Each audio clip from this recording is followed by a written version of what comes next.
5, 4, 3, 2,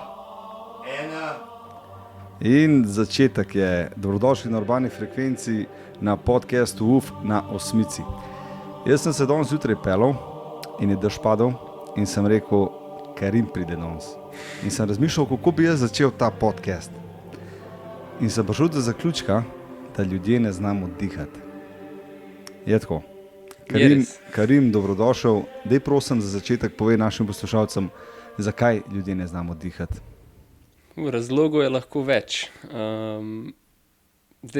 Če gremo glih v glavni razlog, oziroma malo bolj globlji razlog je, da nehaš dihati že sam zaradi tega, ko smo morali nekoč v preteklosti spremeniti vedenje.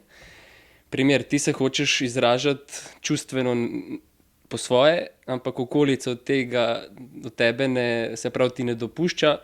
In čim se ne izražaš tako, kot bi se hotel, je že prva stvar, ko jo telo naredi, je, da dihanje umrtvič oziroma ga zmanjša in pol v bistvu ne čutiš dobro svojega telesa. Tudi dihati ne moreš prav, sem tudi pol čustva ne moreš izražati pravilno v okolju oziroma si skozi zadržan na nek način. In bolj, ko si s čustvi zadržan, pa z izražanjem sebe, bolj imaš tudi zadržano plitko dihanje.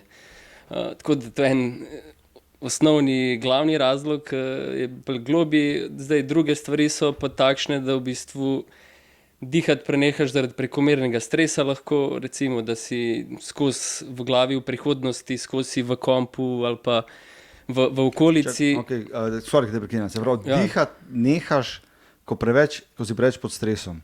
Ja, če je prevelik pritisk na človeka, se pravi preveč zunanjega pritiska, primer preveč opravkov v službi, lahko tudi doma in tako naprej, se pravi zunanji pritisk je previsok, avtomatično mora biti notranji pritisk v telesu tudi še višji, če hočeš premagati zunanjega. Višji, ko je notranji pritisk, bolj so mišice napete pa zakrčene, bolj ko so mišice napete pa zakrčene, težje je vdihniti in pa tudi težje izdihniti. Tako da ja, stres, v bistvu sploh ta prekomeren permanentni stres, ki traja dlje časa, konstantno, v bistvu, kar pomeni, da imaš ti skozi notranji pritisk previsok in pol tudi pljuča se ne morejo širiti, trebuh se ne more širiti, ker je telo dejansko pod nekim pritiskom konstantno. Okay. To je bil zelo lep povod. Nekako. Ampak dejva čisto na začetek. Kako si ti prišel do tega, da si se začel ukvarjati s telesom? Nasploh tvoja zgodba. Zdaj, tako je pri meni, jaz sem že kot otrok bil v bistvu zelo živahen, nemeren, tak živ otrok, rečemo hiperaktiven.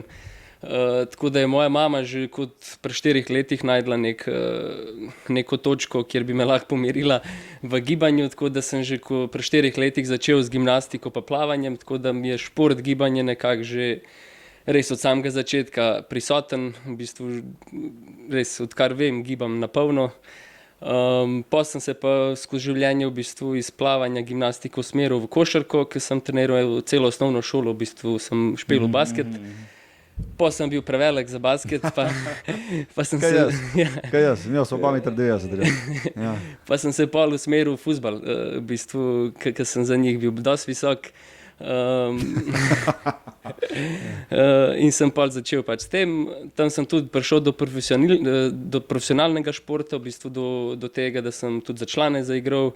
Prvo za Olimpijo, pa smo me posodili v nižjo ligo, drugo, tretjo, četrto, te vaške. Sem se me na koncu poškodbe v bistvu nekako izdale. Imel sem poškodovano prepono, hrbet, medenico, se pravi, telo me je čisto zablokiral iz vseh možnih kotov. Pol, ko so se te bolečine začele, se je pa začelo bolj globoko raziskovanje človeškega telesa, gibanja, dihanja, terapij in vsega ostalega, kar tudi danes počnem. No. Tako da v bistvu so me moje osebne, mehanske in pa tudi kasneje tudi psihične okvare, ker telo, če ti nagaja na nek način, tudi pol nisi v glavi dober. Se pravi, ti, ko si začel delati na sebi, si nekako začel odkrivati to, kar danes počneš. Pač nekako tako si rekel, zaradi poškodb. Ja, v bistvu me je bolečina na nek način... Ja, ampak vem, kako si prišel do tega? Ne? Kako si rekel, zdaj pa jaz se bom ukvarjal, ker ni veliko ljudi v Sloveniji, saj jaz jih ne poznam to, kar delajo, to, kar delaš ti. A si, ne vem, po internetu brskal mogoče, kako bi lahko se ozdravil od tega? Ali kako si začel brskal? sem s tem, da sem malo brskal po internetu, čeprav tam imaš v bistvu nešteto informacij različnih in ti v bistvu lahko sam še bolj zmeša glavo od vseh teh različnih informacij. Tako da, kar sem jaz začel, pa tudi kar me je skozi zanimalo, v bistvu so me zanimale masaže, terapije, na splošno ta smer. Jaz sem že pri 19 v bistvu naredil maserski tečaj, tako da sem začel že masirati sam druge. Sem glih to mi je z drugim, sem znal dobro nekako zrihtati telo, pa jim nekako sprostiti določene tenzije, vse pa nisem znal. To, kar sem si naredil skozi življenje, se pravi, vse mene boli, sem pa se tudi vprašal, pa jaz zares pomagam drugim, ker sam sebi ne znam. Se pravi, pa sem začel raziskovati malo bolj globje znanje, prvo tudi kako sebe porihtati, in pa tudi kasneje, kako ljudem več nekih možnosti in pa orodij nuditi za pomoč, rečemo. Tako da so me bolečine usmerile v to, da sem začel tečaje delati, pa se izobraževati, pa hoditi na seminarje, pa na učiteljske tečaje, to tudi kar danes počnemo. Tako da sem naredil za učitelja za učitelja joge, rečemo, za učitelja FRC sistema, to je od enega gospoda dr. Andreja Spina, ko iz Kanade v bistvu, tudi ima čez NBA igralce, NFL igralce, zelo tako priznan. FRC, kaj pa to pomeni? Functional Range Conditioning. Okay. Se pravi, ukvarja se z funkcionalno gibljivostjo načeloma, na kratko povedano, telesa, tako da v bistvu začutiš, pa da razumeš, kako se vsak sklep v telesu mora gibati, kako mišice se morajo gibati in kako povezovati v bistvu mišice v celoti. To je v bistvu to, kar smo delali gor na koči, ko smo bili v zadnji skupaj. Tam sva se mi da tudi spoznala, ker si delal s Toro tam, ne? Tudi. Tam. Se pravi, en del tega je bilo tudi to, kar sem se pri Andreju tu naučil. Se pravi, ker kaj je pri meni je tako, da jaz kombiniram različna znanja in jih v bistvu uporabljam glede na to, kaj oseba potrebuje. Zdaj, jaz se ne lotam vsakega človeka na enak način, ker vsi smo si na koncu različni in vsak potrebuje nekaj drugega. Se pravi, moraš vedeti, katero orodje je za katerega, v katerem času pravilno. In v bistvu imam znanja iz AIKU metode, pa iz AIKU dihanja, iz joge, iz FRC-ja, učil sem se tudi od Ido Portala, ki je tako malo bolj znan, mogoče svetovno v gibanju, tudi Conorja McGregorja treniral. To je tak, sem ti jaz rekel, ki je bil s čopkama. Ponytail. Ja, ponytail, ki sem ga ne zabaval. Tako da, raziskoval sem posod, v prvi vrsti zato, mogoče se sliši sebično, da se pomagam, ampak jaz močno vedno bolj verjamem v to, da bolj ko znaš sebe rihtati, pa bolj ko sebe razumeš, lažje, pa bolj uspešno lahko drugim nudiš pomoč. To je res. In ko so lih pri temu, se pravi, kdo največ, kakšne vrste ljudi hodijo do tebe? Se pravi, tvoje stranke so kdo? Ful različno. Ful različno, ker spet moje delo temelji na dveh sklopih, v enem pa sta tudi med sabo dosti povezana. En sklop je v bistvu so terapije, masaže, pa v bistvu AIKU metoda, ko se predvsem ukvarja z kronično bolečino, z akutno bolečino, s kakšnimi obrabami, se pravi z neko disfunkcijo. Se pravi, ko pride do nekega problema in ga oseba ne zna sama razrešiti ali pa ne najde dobre pomoči drugje, poišče mene na nek način in pa mu jaz z določenimi orodji pomagam, da v bistvu usvoji določene gibalne vzorce, da sprosti neke tenzije, napetosti v telesu in da lahko spet ponovno giba, tako kot je že prej gibal, se pravi brez bolečin, brez nekih gibalnih omejitev, da je bolj free v telesu. Se pravi, en sklop dela gre v to, recimo v terapije, drug sklop je pa bolj v fizično gibanje, pa raziskovanje gibanja, tako bolj generalno rečemo. Tukaj je pa spet različnih ljudi. En si želi biti sam zdrav in to ohranjati, tako kot je. En si želi malo več raziskovati, recimo kakšne stoje na rokah, na glavi, kakšne akrobacije, kakšne trike. Spet spodbujam tisto, ko ima to željo, zakaj ne bi to raziskal in ga pa tudi tukaj usmerjam lahko, kako nekako na varen način s progresijami doseči nek kompleksen gib, ko se človeku zdi v bistvu lahko nemožno, da prije do njega. Sam, če poznaš prave korake, ta prave progresije, vidiš, da ga lahko zelo varno pripelješ. Sam zahteva pa nek čas, disciplino, pa nekaj truda v to, kar si človek želi. Tako da en je tak športen, gibalen del, en je terapevtski, pa usmerjen bolj v bolečine. No. Ampak recimo za dihanje. Jaz sem danes, ko sem rekel, ki prije Karim, moram se malo pozanimati o te stvari. In sem najdel nek članek, kjer piše v bistvu, da je treba dihati skozi nos. Da je dihanje skozi nos veliko bolj, kot čez usta. Zakaj je temu tako? Zato, ker že sam nos je organ za dihanje, usta niso, že sam po funkciji človeka odskozi. Eno je to, da če hiperventiliraš, v bistvu izgorevaš kisik. Hiperventilacija je dihanje na usta v bistvu. Ko vdihneš več kisika, kot si ga sposoben predelati, pa sprejeti v globje predelati. Preveč dihaš. Ja, preveč kisika vnašaš. Zdaj, ljudje se ne zavedajo te zanke, rečemo temu Bohroga efekta, ko je to en kemik, ko je že ugotovil že dolg časa nazaj, da je koliko kisika lahko telo sprejme, je odvisno od ravni CO2 v krvi. Se pravi, ljudje mislijo, da je CO2 odpadni plin, pa da ga človek ne rabi. V bistvu je pa procent CO2 v krvi v bistvu govori, koliko kisika lahko človek sprejme v sebe. Se pravi, bolj ko je človek toleranten na CO2 in višji nivo CO2, ko lahko prenaša v telesu, več kisika lahko absorbira v globje predele telesa. In zdaj, ko ti hiperventiliraš, vnašaš v sebe več kisika, kot bi ga lahko sprejel, in na ta način ti upade nivo CO2 v krvi, ker v bistvu se zniža, zato ker ga telo ne more kisika predelati in pol zaloge in CO2 in kisika izgorevaš ven iz sebe. In zdaj nižji procent CO2 je, manj kisika pride not. Ko pa dihaš na nos, tudi ob neki fizični vadbi, v bistvu delaš na tem, da je procent CO2 zadost visok v telesu in posledično kisik lahko v večji meri pride do globih predelov in se tudi to naloži v telo in imaš več zalog, manj jih skuraš. Zato je dobro dihati na nos, ker omejiš hitrost pretok zraka skozi telo, ker če dihaš na nos, imaš manjši vnos kisika, ampak ga vnašaš glih toliko, kot si ga pripravljen sprejeti. Ja. In zato jaz s hiperventilacijo priporočam športnikom samo nekje 20-30% treninga. Greš v visoko intenzivnost, zato da greš ven iz cone udobja v eno stopničko višje, da napreduješ. 70% treninga pa gibanja pa spodbujam ljudi, da delajo bolj zavestno, bolj počasno in naj to v bistvu zadržijo trening dihanju na nos. V bistvu nek način omejijo načrtno, čeprav se zdi, da ne napredujejo tako, kot bi želeli od začetka, ker moraš bolj počas laufati, mogoče v hrib ali pa hoditi, ali pa sklec malo manj narediti, pa bolj počas.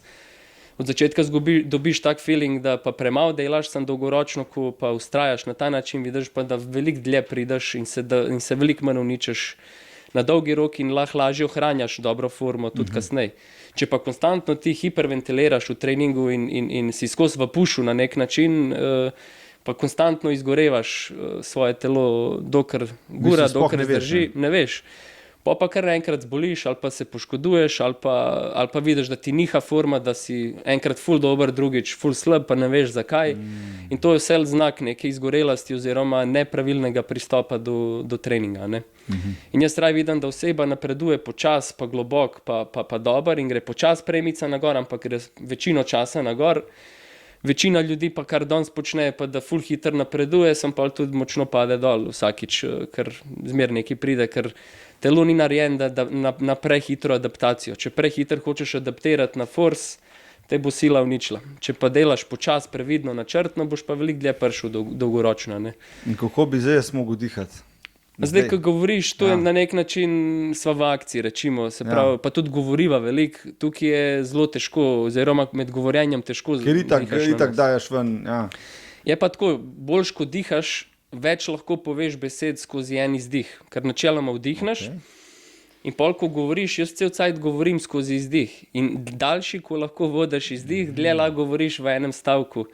Razumeš? Ne pa, da bi se skozi diha zraven. In da te zmanjkuje. In že to, ko vidiš, da en fulkrat mora zajeti sapo, pa ko govori, pomeni, da je neučinkovit z dihanjem in da ima v bistvu nosi premalo kisika v sebi, ima premalo zalog in pol skozi išče sapo, jo lovi med govorjenjem. A nasploh misliš, da športniki to vejo, pa trenerji, tako, ne vem?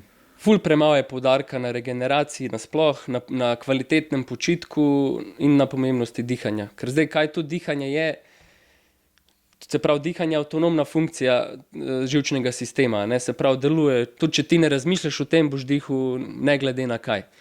Ampak naši možgani pa lahko v bistvu imajo nadzor nad dihanjem, se pravi, to je edina avtonomna funkcija telesa, nad katero imamo delni zavestni nadzor. In kar lahko spreminjamo, je način dihanja skozi zavestno pozvanje le tega. Ne? Se pravi, če pa imaš nadzor nad dihanjem, pomeni, da imaš na nek način nadzor nad živčnim sistemom, ker poznamo dva načina delovanja, oziroma tudi tri. En je simpatični, se pravi, bori se ali beži, se pravi, to je pravilen odziv telesa na nek stres. Imaš parasimpatični, ki je pravilen odziv telesa na počitek, se pravi, ko se odmakneš od stresa, bi moral telo avtomatično preklopiti v to umirjeno neko stanje, kjer se telo regenerira, spočije, obnovi. Ampak mnogi se tega drugega delovanja uklepajo oziroma ga nikakor ne znajo več vklopiti, ker so v nenehni, konstantni akciji, ali na treningu, ali v službi, ali doma. Se pravi, nikoli se ne znajo odmakniti malo nazaj od dela, ugasniti to prihodnost, konstantno pa premlevanje vnaprej, ampak se dejansko umiriti, pa sam biti. In to ti na nek način praksa dihanja omogoča, ker v bistvu pozornost misli usmeriš v dihanje, opazuješ, kako dihaš, pol če te en še učitelj nauči, kaj je dobro opazovati oziroma kaj je dobro spremeniti, da dihaš boljš, še pol še na to osredotočiš in na nek način imaš vpliv na veliko stvari v življenju. Eno je, da se pomiriš, sprostiš, zmanjšaš nivo pritiska, stresa v telesu, hkrati se pa učiš pravilno dihati in ti to omogoča, da bolj kvalitetno ali govoriš, ali tečeš, ali hodiš, ali športaš na ful več. Pa verjetno tudi na spanje, ne? Zelo močno.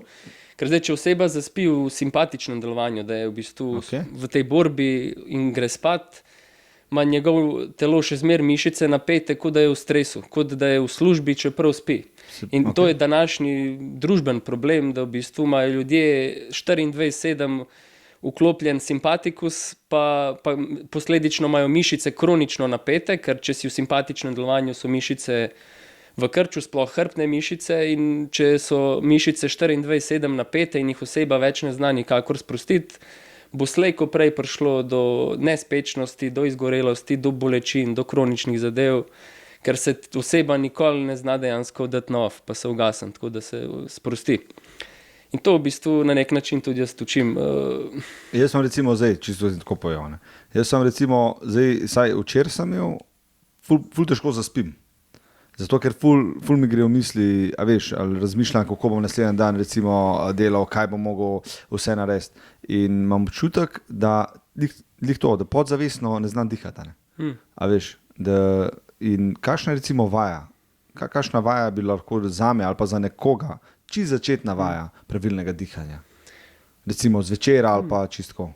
V bistvu že samo to, da se osredotočiš na vdih, da dihaš skozi nos, in da vdih, ko pride do vdiha, da ga pošlješ prvo dol v medenico. Tako da bi hotel dihant vektor poslati dol v medenico, tako da prvo v bistvu polnaš trebušno votlino, kot da se hočeš v trebuhu razširiti. Ko balon, da bo hotel napihant v bistvu v trebuhu. Se pravi, možeš imeti malo trebuha. Nujno ven pri vdihu. Ja, boljše. Dejansko, kot ga not vleči ali pa imeti stisnjen trebuh, kot večina danes želi imeti. In pol, če imaš premočne trebušne mišice, pa povlečene not, se trebušna prepona, diafragma, ne more spuščati pa dvigati, kar je njena funkcija. Trebušna prepona je pa druga najmočnejša mišica v telesu. In če je trebuh v bistvu kratek, zožan, napet, se prepona ne more kvalitetno premikati dol pa gor, avtomatično se ne pritiskajo s prepono organi, se pravi, ker se kle organi skrivajo, ker dihanje ima v bistvu tudi neposreden stik s tem, kako bo delovala peristaltika, se pravi trebušni organi, ker diafragma, ko se spušča, pritisne v organe in pa se dvigne gor.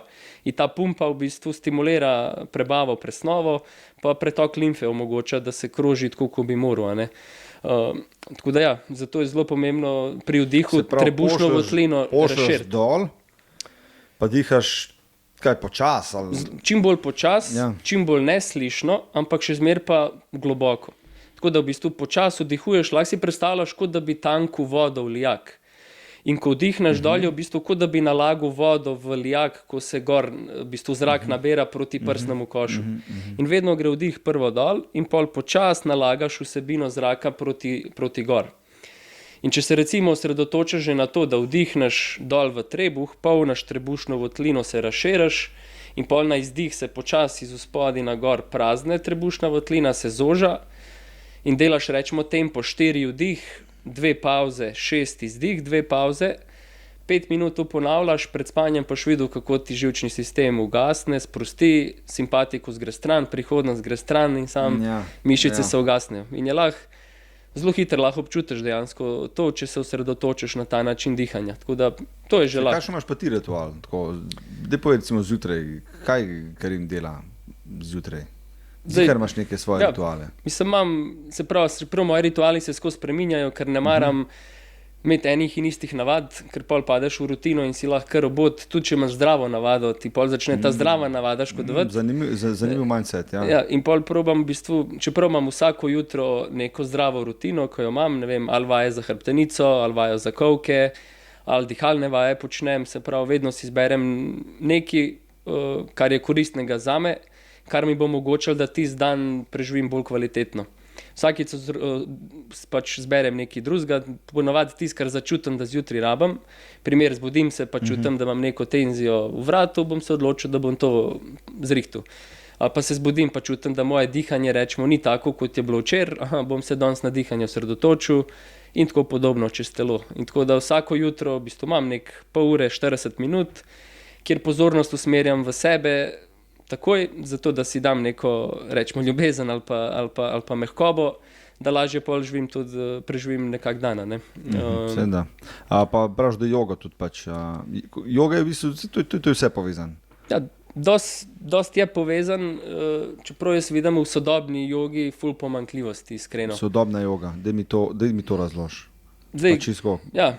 Ker jaz joge enkrat sem probal, pa še to tako nekaj na YouTube doma, to ni to.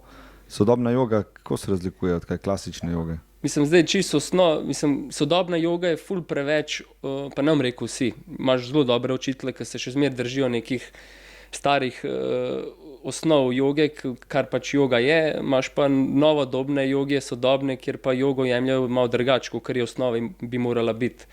Zdaj, ta moderna joga je predvsem usmerjena v stretching, kot jaz opazujem na socialnih omrežjih sploh. V bistvu je usmerjena v neke trike, stoje na glavi, na rokah in jemljajo to za ful pomembno stvar, rečemo. Namenjena je, ne vem, vajam za stabilizacijo trupa, za moč kora, vsega živega imaš danes. No? In v bistvu bolj temelji na asanah, pa v bistvu na gibih, pa še te gibe delajo ful preveč agresivno pa nasilno. Še zmeraj ne vsi, sploh na socialni, kar opazujem. To je tako, vse vemo, koliko je ura, na Instagramu vsak lahko koča. Sam, ko pa gledaš, kaj pa joga bi morala biti, je v bistvu vidiš, da je joga veliko bolj globoka, kot sam praksa. V bistvu je bolj, na čem joga temelji starodavna, je tudi v bistvu na emocijah, na čustvih, na telesnih blokadah, ki se skrivajo pač vseh nas. Kako v bistvu misli, pa usmerjati bolj pravilno, bolj optimalno v tisto, kar je pomembno. In itd. La bi šla v jogo res v detajle. Kar me zmoti najbolj pri sodobni jogi je to, da se ful preveč osredotočajo na to neko moč oziroma na raztegljivost. In veliko imam ljudi, ko po jogi pridejo k meni na terapijo ali pa tudi učiteljev joge, ko jih boli telo, pa poiščejo pomoč pri meni. Joga pa načeloma naj bi jih pozdravila. Tudi sam sem bil ta, iskreno. Se pravi, sem se učil joge, tudi prvo prek YouTubea, sem se opekel, sem naredil učiteljski tečaj, sem tudi probal raziskovati, sam joga v bistvu ni dala rešitev in nisem rešil nekih vzrokov bolečin, po kar sem tudi čul, recimo v jogo, ne. Glih zato sem pol nadaljeval z raziskovanjem gibanja, zato ker mi ni to nudil čiste rešitve zame osebno. To je bila moja izkušnja, no.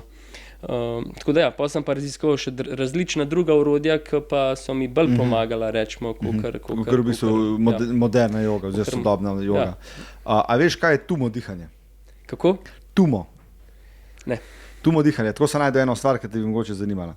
Monki na Himalajah, to je bilo tudi zdaj prišlo ven, vzamejo krpe in jih namočijo v vodo in potem grejo v gore in si dajo krpo na glavo in toliko časa dihajo, dokaj jo ne izsušijo.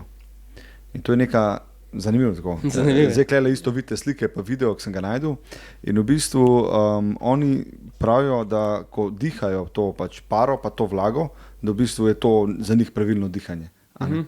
Tako čisto zanimivo, recimo, zanimivost. Ko so lih pri dihanju, jiu-jitsu, ti si tudi pač treniraš MMA, si tudi borc. Bil sem. Pa dobro, reci enkrat, ko si borc. A ni tako. Ja. In v bistvu, da mi povej, koliko je v bistvu dihanje pomemben za ta šport? Ja, bolj, kot se ga ljudje zavedajo. Ja. Tako bom to vedno rekel, ker res ful premalo poudarka damo na to. Če gledaš že... Ampak ne, če kar fight je tisti pure combat, je še kar malo drugačka, pa ne vem, po moje košarka, a ne? Veliko drugače, ja. Dosti drugače, ja. Pač dihanje je itak pomembno že samo zato, ker, kakor sem prej govoril, če ti konstantno hiperventiliraš v treningu, tudi nisi dosti pozoren in tudi nič novega se naučiš. Jaz ful priporočam ljudem, da ko trenirajo tudi borilno veščino, da se omejijo malo v hitrosti pa v intenzivnosti gibov, ampak da se mogoče malo bolj osredotočijo na tehniko. In ti, ko študiraš tehniko, recimo borilnih veščin, se boš ful več naučil, če boš bolj počas, pa če boš dihal na nos. Tvoja pozornost, tvoja zavest bo veliko bolj osredotočena na dejanje, ki ga počneš in boš od tega veliko več odnesel. Zdaj tudi, ko vidiš recimo primer, kaj zahtevajo trenerji od borcev med rundami, umer dihanje, probi se sprostiti v tej minuti, se pravi, kaj od njega zahteva je, da iz borbe proba v tej minuti preklopati čim bolj v umirjeno, v parasimpatično stanje. Ima ta led kaj zraven, veš, kaj jim dajo skozi led? Ja, malo ga ohladi. Ampak ni napljuča neki kao, v bistvu zaradi tega, ne? Bolj, da ga malo ohladi, ko je itak segret v samem borbi, da ga malo pomiri s tem. Čeprav, kar želi on, je pa v bistvu, da dihanje iz ust, ko je bil tam v paniki, pomiri na nos, zato da je bolj umirjen, da je bolj osredotočen. Ker zdaj, če ti hiperventiliraš, tudi Joe Rogan doskrat reče, ko vidi enega hiperventilirati, he's gas out, kao, je že izčrpan, zdaj je že v nevarnosti. Ker zdaj, dlje časa, ko v bistvu, ko ne hiperventiliraš, bolj si fokusiran, bolj si pripravljen, bolj si osredotočen. Čim en začne hiperventilirati, to že opozarja, da je nasprotnik že v paniki, da je v stateu fly or flight mode, se pravi, je že, je že na nek način v avtomatizmu in ne bo odreagiral tako, kot bi si želel doskrat.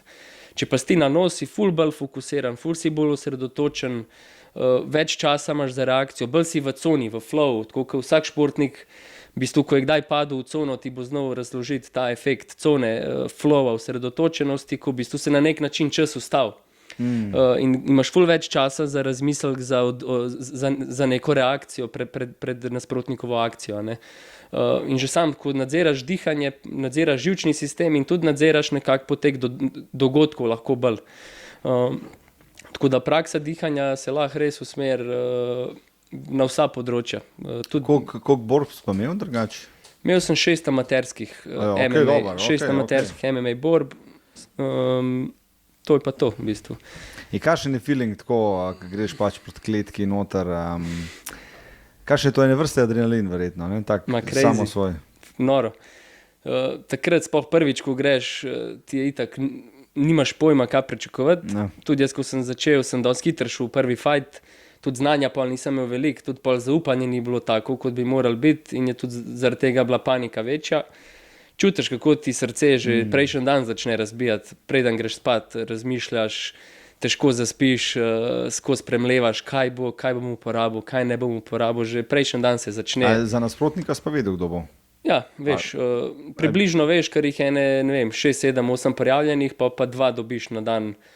To je v bistvu liga. Ja, neka liga je bila takrat, ne vem, če še obstaja, ampak takrat je bila slovenska MMA liga.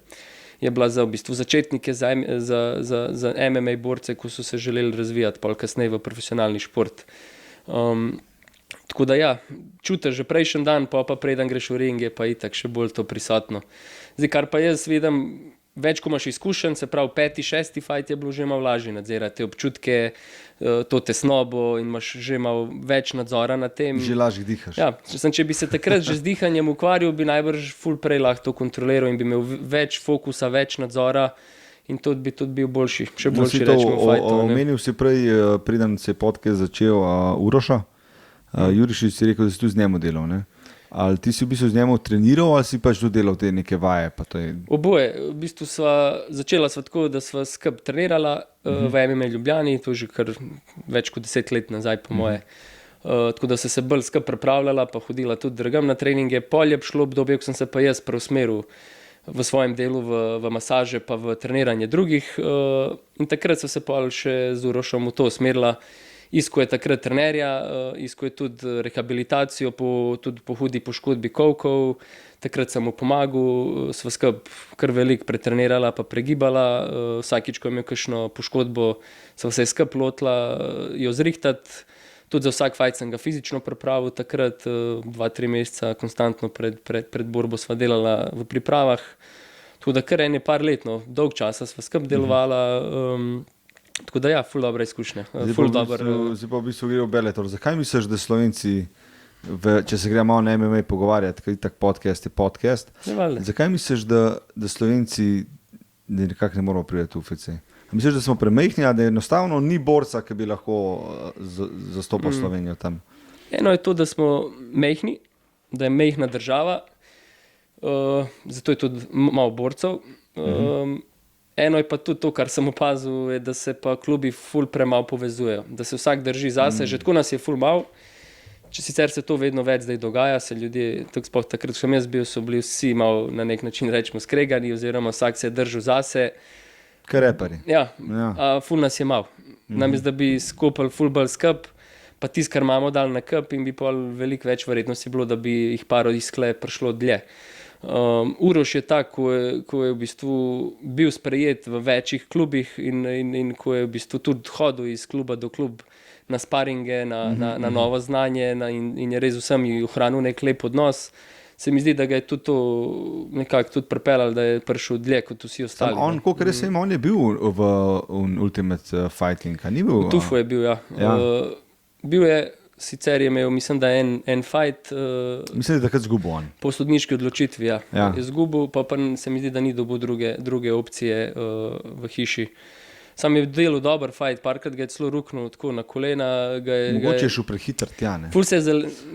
To je eno, drugo je dobil pa enega ful izkušenega veterana, prvi fight takoj in ga je v bistvu večino časa držal na tleh v nekih v bistvu vzvodih, ko in je čas minil 2 runde, tako mineta in je po pikah in dobil, a ne. Hotel je Uroš atraktiven biti in narediti nek hype, on ga je pomejil z neko, rečemo, z neko izkušnjo in ga je bolj v bistvu držal 2 runde in je s tem dobil zmago, a ne. Sam je, Uroš je le. Zdaj Bellator, ne? Vsaka mu čast zmaguje, edino kar vidim je, da v bistvu kar ga omejuje so poškodbe, pa ko bo pa to tudi vedno bolj začel rihtati. Pa se to itak, pri vsakmu športniku je po moje, so poškodbe ki je ali bo ali nav, ne? Ja. Kjerkola, ne? Daj mi povej, kje potekajo tvoji treningi? Potekajo na Koprski 52, to je Ljubljana. Ljubljana na Viču, tako da imam v bistvu movement studio, se reče prostoru. Okay. Spet imam terapevtsko sobo za terapije, pa imam gibalno sobo, dvorano, kjer se odvija pa movement v Ljubljani. Se pravi, delaš v skupinah individualno? Ja, in individualno in skupine, pa izredne delavnice, vsak mesec eno tematsko delavnico dam ven, kjer sprejmem 12 različnih ljudi in jim v bistvu na tematski delavnici ponudim znanje, s katerega pa oni lahko raziskujejo doma, ne. Tako da ja. A pa opažaš v Sloveniji, da mogoče je samo zavedanje boljše, kar si ti zdaj na sceni, tako bom rekel, v dihanju, ali obstaja še kakšen trener dihanja? Nasploh ali ta scena je še čisto, bom rekel, nekaj v povojih? Je v povojih, ampak je vedno bolj na dosegu ljudem, tako da je vedno več in trenerjev in jaz sem bolj za učitelja kot trenerja, ki malo ločem ta dva imena. Kaj pa guru, a guru ni tak? Ne, guru ti ni, ja? To je tak. Guru se ima pa spet preveč za nekaj več od ostalih. Ja, učitelj uči in se ima čisto enak kot vsi ostali, ampak podaja pa način razlage, pa orodja, da si človek sam sebi pomaga, guru se ima pa rečemo za rešitelja, da bo on ostalim, tako jaz to imam. Ne, vse za mene pač guru. Guru je pa kot učitelj, v bistvu rešitelj ljudem. Kot mali bog. Rečemo, sem to meni ni okej. v bistvu oseba lahko pomaga človeku, pa mu ponudi nek način ali pa neko orodje, on mora pa vrtati, če ne bo prišlo do dolgoročnih sprememb. Tako da ja, tudi jaz svoje vse praktikante spodbujam k temu, da ne ratajo odvisni od tega, da hodijo k meni, pa da od tega, da sam so takrat prisotni, pa takrat delajo na sebi, ampak jim konstantno dajem domače naloge, vaje za domov, jih tudi usmerjam, kako doma nekako delati na sebi, zato da neko navado, zdravo pa rutino ohranja sam pri sebi in da skozi nek čas mene sploh ne rabi več. Ampak nekako dojame bistvo, pa mene več ne potrebuje, ampak samo sledi sebi na koncu. Se pravi, ti delaš community ljudi, če prav razumem. Ja, recimo jaz imam športno društvo Soma, ki je usmerjena v razvoj nove kulture gibanja v Ljubljani. Tako. Iz kje imaš pa bolj ljudi, bolj Ljubljana ali pridejo tudi iz, ne vem, kakšne Štajerske kraje? Ful mešano, imam tudi mentorstvo, recimo enega fanta iz Velenja, pride iz Velenja do mene, dobi znanje in pol v Velenju, recimo razvija movement v Velenju, rečemo, imam enega iz Kopra, tako ful mešano, no. Večina jih je iz Ljubljane, ker sem najbolj dostopen Ljubljančanom, ker sem pač kle. Ampak ja, full random. Tudi imam v bistvu online zadevo, kjer se pa tudi s kakšnimi tujci slišim. Se kaj, imaš prek kamere pač? Ja, eno je prek Zooma webinar, pa vaje, pa te, ko ne morajo priti do mene osebno, nudim tudi online zadevo. Sicer jo ne spodbujam, pa ne podpiram bolj kot v živo, ker je veliko bolj pristno, pa veliko več odnese človek, če tako, ena na ena zadeva in mi je to veliko bolj všeč tudi delati s tem. Zato mi je online na zadnjem mestu, zato tudi ne objavljam to kot tem. Ampak če se zgodi, pa uporabim. S katerimi športniki si kaj delal tako, če bi se zdaj malo pohvalil, recimo tako? Za enega veš, ko si bil z mano, ja, definitivno. S turnike Šengelija, zdaj prek New Ere, se pravi, je to mogoče Uroš Ninič. Ful dobra izkušnja v 2 tednih s takim profesionalcem, ki je velik 2,7 pa se giba ko jaz, ko sem 1,70 m. Crazy stari, res. Tako da vsaka čast, lepa izkušnja. S kom sem še delal sem z Borisom Gorencem, recimo, sem tudi sodeloval nekaj časa, delal sem z Urošem Jurišičem, delal sem nekaj časa z Emo Kozin. To je pa boksarka. Boksarka, ful iz glave, res, toliko se obrne ljudi v glavi, da kdaj malo pozabiš. Ampak ja, je bilo neki ljudi.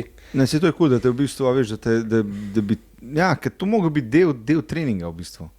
A ne? V bistvu bi mogel kjerkoli športen klub ali pa kaj, mogel imeti tudi neka trenerja, ki se ukvarja na koncu z dihanjem pa z gibanjem.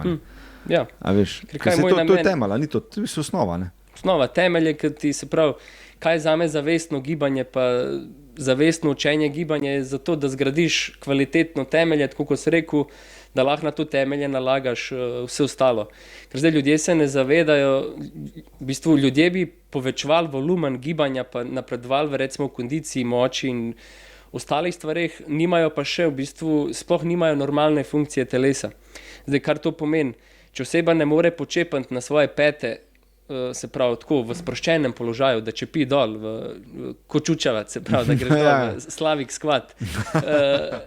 Rad bi pa dvigoval 100 kil na hrbtu, sploh ne more pa počepati, pa se mora vprašati, kaj mu je bolj pomemben, da prvo osvoji normalno funkcijo človeka, pa da pol nalaga kile, ko ima to funkcijo, se pravi, osvojeno, ali mu je bolj pomembno, da unih 100 kil za svoj ego dvigne, ne glede na to, kaj si bo s tem dolgoročno naredil, ker funkcija ni ta prava. Kaj šele, se pravi, ljudje danes v sodobni družbi nimajo normalnega gibanja, kaj šele optimalnega. Moraš imeti pa optimalno gibanje, če hočeš povečevati, se pravi, volumen gibanja, da si ne bi škodoval v prihodnosti. In kar jaz z ljudmi počnem, iščem dele telesa oziroma iščem gibe v telesu, kjer je človek omejen, oziroma kjer del telesa ne dela normalno in prvo te dele telesa optimiziram, da je optimalno, da deluje v nulo, pol, ko je optimalen človek, mu dajem pa pol naloge, da upgrade. Kako pa to veš, recimo jaz, kaj zdaj bi naredil jaz počep in bi ti videl, kaj jaz narobe delam? A kako? Tudi že na enem počepu bi lahko par stvari po gruntu, ampak imam par testov, pered kloni, eni pritiski v petah, dosti tudi z dotikom jaz delam, tako da začutim, kje so mišične Kaj napetosti. vozli, ja, kaj? Ja. Vozli pa tonus. Ker zdaj, če je mišični tonus konstantno previsok, se oseba nikoli ne more regenerirati, ker ima skozi mišice zakrčene. Za uspešno regeneracijo je pa treba tonus znati ugasniti, pa sprostiti, da so mišice mehke. Ker zdaj, če greš na trening, moraš iti v simpatično delovanje, v stres, v mišice se napnejo, pritisk se dvigne in greš ti v akcijo. Čim se stres, pritisk, trening konča, ti moraš čim prej tonus zmanjšati, mišice sprostiti, vklopiti dihanje, ki te pomiri in na ta način si že v procesu obnovitve sistema in se pripravljaš na nov napor, na nov stres. Koliko je pomemben ogrevanje oziroma raztezanje? Zdaj, eni pravijo ja, eni pravijo ne. Jaz odsvetujem statični razteg. Statični Okej. razteg je dokazan že znanstveno, da več škode naredi kot koristi. Sploh športnikom statika sploh ne pride prav. Kaj s tem misliš statika? Statika je recimo, da dvignem jaz nogo na mizo in se probam raztegniti do tam, ko gre. pravi, če to delam, Primer, ja, to je statični razteg. Držim in še potiskam v bolečino, rečemo, večina hoče, da boli, kar je spet skregan z logiko, ker bolečina je legitimna pravica telesa, da upozori ego, da je šel preveč. Ker zdaj, ko telo, živčni sistem sproži bolečino gor v možgane in možgani to zaznajo, zdaj pomeni, da morajo možgani nekaj spremeniti, ker če bojo možgani delovali tako, oziroma ego deluje tako, da hoče premagati bolečino, bo premagal bolečino, sam bo s tem premagal samega sebe in se bo slejko prej zjebil, po domač povem. Podcast. Ja, podcast stari. Tako da ja, če pa bolečino jemlješ spet bolj kot učitla, ne pa nekaj kot, kar bi moral premagati, se boš pa na podlagi bolečine lahko veliko stvari naučil v življenju in v gibanju. In zdaj recimo greš v gib, če zaboli, ne pomeni pritisnem, pa stisnem še bolj, ampak ok, klej boli, pejt malo nazaj, predihi, sprost, pejt spet nazaj. Ponov še enkrat, probi ugotoviti, kako pride dlje, ne da bi bolel, pa ne da bi na silo pritisnil. In zdaj statičen razteg predvsem gre na to, da se mišica samo špona razteguje in s tem ne delaš na gibalni inteligenci, ampak sam nateguješ mišico, po domač povedano, dokler se ne nategne do konca, pa poč ponavadi, ali pa se vname. Kar jaz spodbujam, pa tudi učim, je v bistvu funkcionalna gibljivost, kjer delaš na dinamičnih raztegih, kar pomeni, da v bistvu mišica, da se ne samo razteguje, ampak če predstavljaš si mišico, da je tako raztegnjena, mišico prvo probaš zakrčiti oziroma jo napeti in pojo počas sproščaš pa podaljšaš. Primer, biceps gre lahko v krč, lahko se napne, lahko se pa sprosti, pa rečemo raztegne ali pa sam sprosti. In zdaj vsaka mišica, pa vsak sklep ima to funkcijo, koliko se lahko mišica podaljša ali pa sprosti, pa koliko se lahko skrajša pa napne. In bolj, ko imaš v bistvu potencial mišice tak, da ima večji puls, bolj sklep dela, bolj mišica dela in več imaš dosega v gibu. Tako da jaz bolj kot statiko spodbujam dinamiko, da se ukvarja oseba z gibanjem, z dinamičnimi premiki, ne pa toliko samo z enim položajem. Tudi recimo, če si v fitnessu, pa recimo, če dviguješ utež, je dobro v bistvu delati počasno. Se pravi, da delam jaz recimo gor in delim tudi dol počasno. To je v bistvu to. To je to, ker zdaj ljudje zanemarjajo negativen spust. Negativen spust je pa skoraj da bolj, ajde rečemo, da sta enak pomembna, ampak z negativnim spustom se ti učiš nadzirati mišico in gib, s pozitivnim gibom pa ustvaraš gib, da se naredi. Se pravi, in bolj, ko znaš počas iti v negativ, se pravi nadol v izgiba, bolj boš znal pozitivnega narediti. Isto jaz recimo pri ljudeh, ko se ne morejo dvigati na drogo, rečimo, ko nimajo te moči. Jaz začnem tako, da se na stopničko stop, pa je on že vzgori in pa se zelo počasi začne spuščati v negativ gor. In on uči svoje možgane in svoj živčni sistem, kako mora mišica delati, ker iz gor na dol je lažje, kot iz dol na gor pri dvigu. Se pravi, tiste elastike se izogibam, ja. Ker bolje, da dojameš ti, kaj ti telo v bistvu sporoča oziroma kaj ti omogoča in tudi, da s telesom napreduješ. Ja. In zdaj tudi to je neko nepisano pravilo. Oseba, ki se lahko nekje 15 do 20 sekund zelo počasi spušča dol, bo naredil dvig. Se pravi 15-20 sekund. Ja, in zdaj jaz dobim človeka, ko se ne more niti 5 sekund počasi in pol počasi ga pripeljem do 15-20. Ko enkrat doseže 15 sekundni počasen spust čisto iz tega, on sam naredi dvig gor. Se pravi, in točno ve vzorc, ker je vzorc študiral v negativu. Gibalni vzorc najlažje se naučiš tako, da študiraš negativen gib. Bolj, ko si ta vzorc zapomniš, bolj veš, kako je tudi v pozitivni gor. Ta teorija, drugače, je tudi dobra tako v lifeu nasploh. Mogoče, a veš, zdaj, če tako pomislim, a ne? Gibanje gre lahko ful globoko v razlago, ker če se gibanja lotiš globoko, se lahko zelo lepo prenaša tudi na vsako življenjsko izkušnjo, ki jo dobiš. Se pravi, imaš stranke, ki si videl, da so potem tudi, kako si prej rekel, z gibanjem osvojile še druge vrhove. Ja, vse se tudi pri meni se dosti veliko pogovarjam tudi o, rečemo, izražanju kot sebe, kot čustev, kot občutkov. Bolj, ko spoznaš, kaj je gibanje, v bistvu raziskovanje samega sebe, načeloma. Tudi jaz, ko grem kolesariti, ne raziskujem kolesa ali pa kilometrov ali pa poti, jaz raziskujem, kako jaz vozim ta bajk, kjer mišice uporabljam, kako diham. Se pravi, jaz perspektivo probam osebo zamenjati, da ne gleda toliko na ven, v zunanje dejavnike, kalorije, sekunde, čas in podobno, ampak bolj smer pozornost drugače. Prav, ne na ven, na not in čut, kako dihaš, kako gibaš, kako bi lahko gibanje izboljšal, kako bi lahko stik s sabo izboljšal, da izboljšaš performance na nek način. Ne?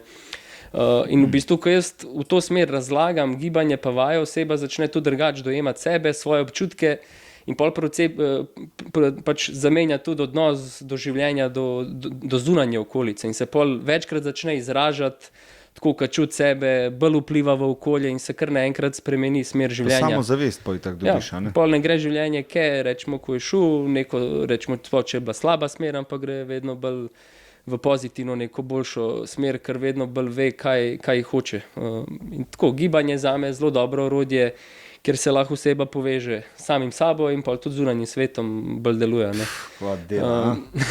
Kaj dela, Karim, vsaka čast. Lep zaključek, lep pogovor. Hvala ti, ki si prišel, ki si vzel čas in si prišel v Amsterdam na podcast UF. Jaz ti želim vse najboljš za naprej in upam, da boš čim več ljudi spremenil oziroma vplival na svoj community. Spremeniti jih ne morem. Veš, kaj spravim? Ljudje se spreminjajo, sam se ne spremenijo. Zlobaš. Lahko se ti spreminjaš, sam težko se spremeniš. Spreminjaš se pa lahko, a ne? Ja, razumem. Sam jaz, tako, ker dostikrat ljudje iščejo, da jih jaz spremenim. Ja, sami pa ne bi nič, a ne? Ja, ampak jih ne morem. Jaz lahko sam ponudim način, oseba mora pa vrtati. In raziskovati, kaj dela njegova rama, kaj dela njegov kolk in kako lahko to iz dneva v dan izboljša.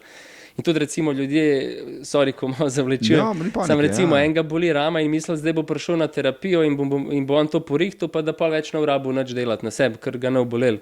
Sam ni, life ni tako. Ti moraš porihtati bolečino, ampak pa moraš nadaljevati z gibanjem, ker če ne boš spet dobil isto preteklost. In v bistvu gibanje na nek način mora postati del človekovega življenja. In razvoj gibalne inteligence mora človek jemati kot nekaj osnovnega za preživetje. Ker konec koncev smo nastali v boju za preživetje, kjer je najbolj inteligenten, recimo gibalno inteligentno bitje preživelo. Ker je moral biti energetsko varčen, če ni bil, je izumrl. Če pa je varčen bil za svojo porabo energije in se učinkovito gibal, samo čas smo se po moje, zdaj gremo naprej, malo. Včasih smo se po moje bolj gibala, se nismo? Veliko bolj. Se pravi, neandertalci, če greva. Ja, zato, ker ni bil, se pravi, ni imel obilja energije pa hrane, ampak je moral gruntati samo sebi, kako bo porabljal lastno energijo, ker je bil v bistvu, ker je bil v borbi za preživetje, za porabo energije. In če nekako nesmotrno deloval z energijo, ga je bilo prej konc. Zato je moral res gruntati, kako učinkovito se gibati, da porabi čim manj energije, da lahko čim dlje preživi. Hvala, da danes pa sedimo na kavču. Ja, pa jemo hrano, kakor češ, v bistvu naprave delajo namesto nas, ne rabimo gruntati o ničemer, ustvarjamo pa konstantno višek energije v telesu, ker se premalo gibljemo. Višek energije v telesu pa danes povzroča vse sodobne bolezni pa bolečine, ker energijo ne porabljamo učinkovito, ampak neučinkovito. In kar je moj namen, da ljudje spremenijo v bistvu učinkovitost porabe energije. Samozavedanje. Točno to. Ti mi poveš, kje ti ljudje najdejo, a imaš kakšno spletno stran, telefona verjetno ne boš povejo, imaš mail oziroma na Instagramu. Načeloma imam spletno stran www.karim-movement.com, tam tudi telefonsko dobijo pa vse ostale podatke. Instagram, Facebook, Movement by Karim na Facebooku, Karim Movement na Instagramu. Se pravi, kjerkoli koncev želite. Danes je to obdobje social media rules, tako da tudi to rabimo obvladati. Še Zlatko se je zbudil, tako da to je to. Hvala lepa, Karim, še enkrat. Hvala tebi za povabilo, res respekt. Enako, stari. Hvala ti. Jaz ne dvomim, da se nam še enkrat večkrat videli in to je to. Se vidimo naslednji teden, ker imam mnogo gosta, takrat pa, ja, Filip vidim. Hvala vsem, ker spremljate podcast UF in I'm out.